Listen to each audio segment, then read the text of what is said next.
J'avais besoin d'une agence qui écoute les besoins des acquéreurs. J'avais été contactée par énormément d'agences et certaines qui ne m'avaient pas du tout plu, du coup j'avais bloqué leur numéro pour ne plus être sollicitée. J'ai d'abord essayé de vendre la maison par mes propres moyens. J'ai été contactée par pas mal de particuliers, elle a été très sollicitée. Et j'ai eu une mauvaise expérience avec un particulier qui est parti très loin dans la négociation et du coup j'ai trouvé ça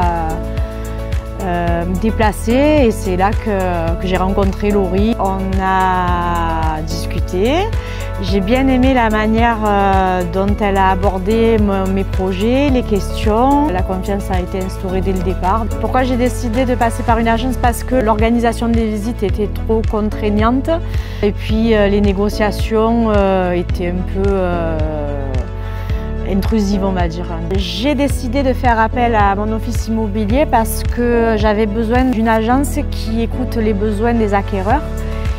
Ce que j'attendais de l'agence, c'était d'avoir des visites qualifiées avec le financement préétabli pour qu'on évite de s'éparpiller et d'avoir de mauvaises surprises.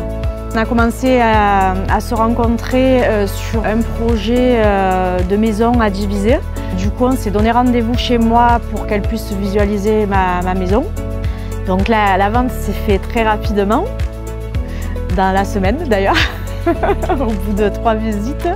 On s'est mis à disposition en fait de l'acquéreur pour une contre-visite et pour qu'on aille au bout de la vente. Et on a fait la visite le samedi, donc la visite s'est très bien passée, le coup de cœur a été confirmé par les 2 parties. Et c'est là qu'ils ont décidé de faire l'offre. Ce que je retiens de cette expérience, c'est que ça a été très vite. J'étais peut-être pas préparée à ce que ça aille si vite. Et puis c'est des bons moments parce qu'elle a su se mettre à la portée des acquéreurs. Elle a su aussi comprendre ma situation. On a partagé des épreuves ensemble et ça aboutit à une vente. Donc c'est positif.